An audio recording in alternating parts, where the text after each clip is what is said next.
Salut les amis, c'est Romain, je vous souhaite la bienvenue dans cette nouvelle vidéo. Dans la vidéo d'aujourd'hui, je vous propose une recette de pizza pas comme les autres. Une pizza qui est beaucoup moins riche en calories que les pizzas traditionnelles, moins riche en glucides également, et qui va contenir pas mal de protéines. Et oui les amis, les pizzas, c'est un petit peu l'ennemi numéro 1 de vos abdominaux.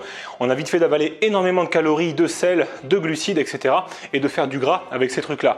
Et dans la recette que je vous propose, qui a quelques petites particularités, vous allez voir que on peut intégrer cette recette de pizza quasiment tous les jours si on le souhaite. Donc si vous aimez les pizzas, vous pouvez en manger, il n'y a pas de souci. Dans la suite de cette vidéo, je vous montre les ingrédients, la réalisation de la recette et on se retrouve juste après pour une petite dégustation. Vous allez voir que vous allez vous régaler. Allez, c'est parti!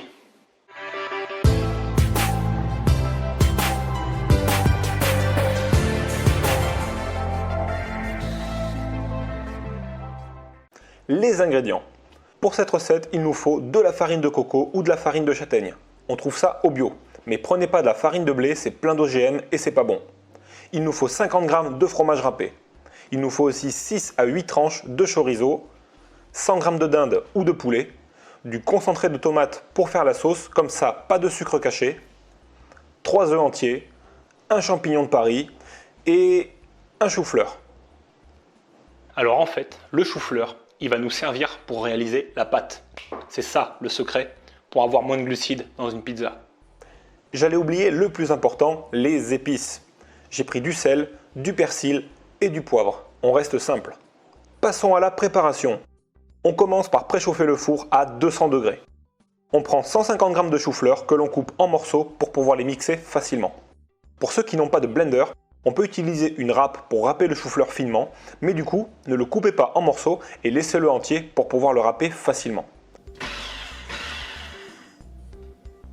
On met le chou-fleur dans le blender et on mixe le plus finement possible pour obtenir une poudre de chou-fleur. Ça doit ressembler à quelque chose comme ça.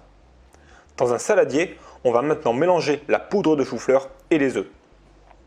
On recouvre avec une légère couche de farine de coco, l'équivalent de 40 g. On sèle et on poivre le tout, en ajoutant un petit peu de persil. Et maintenant, on mélange jusqu'à ce que ce soit bien homogène. La pâte est prête. On prépare un plat et on y met un filet d'huile d'olive au fond que l'on répartit avec un morceau de sopalin. On peut maintenant verser la pâte dans le plat et la répartir en forme de pizza. Laissez un espace entre le bord du plat et la pâte pour pouvoir sortir les parts de pizza plus facilement une fois qu'elle sera cuite.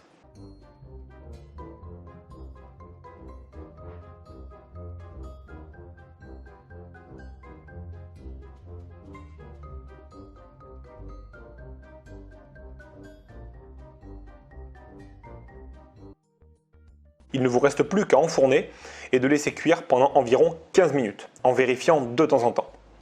Pendant ce temps, on coupe le champignon en petits morceaux et on fait pareil avec la dinde en la coupant en carrés et on la met à cuire doucement dans une poêle avec un filet d'huile d'olive. C'est presque fini. On n'a plus qu'à faire la sauce tomate en mélangeant 2 cuillères de concentré avec de l'eau et en mélangeant doucement. La pâte est cuite, on peut maintenant la sortir et vérifier qu'elle est bien dorée sur les côtés. Si c'est le cas, ça veut dire que c'est OK. Donc on la sort, mais on n'éteint surtout pas le four, on en a encore besoin.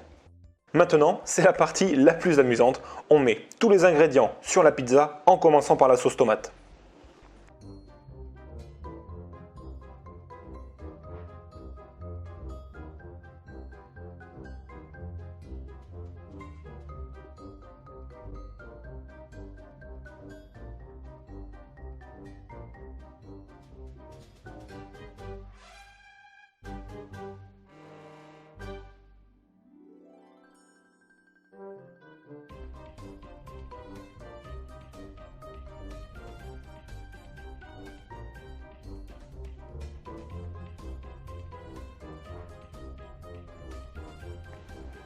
On remet ensuite la pizza au four pendant seulement 2 petites minutes, juste pour faire fondre le fromage. Et voilà le résultat. Bon, à vue d'œil, ça a l'air bon. Est-ce que maintenant c'est bon dans l'assiette? Ça, c'est le test final. Je vous fais la démonstration en live. On va prendre une part où il y a un peu de tout.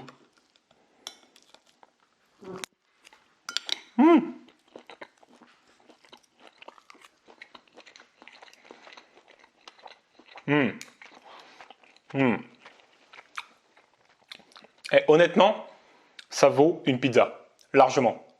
Mission accomplie. Et voilà les amis, j'espère que cette petite vidéo vous a plu et que vous allez vous régaler. Normalement, il n'y a pas de raison, il n'y a que des aliments et des ingrédients sympas dans cette recette, donc tout devrait bien se passer. En tout cas, si vous voulez télécharger la fiche recette ici pour pouvoir l'imprimer et la ressortir quand vous en avez envie et pas être obligé de revenir sur cette vidéo, n'hésitez pas à cliquer sur le petit lien qui apparaît. En tout cas, moi, ça m'a fait très plaisir de partager ces quelques minutes avec vous.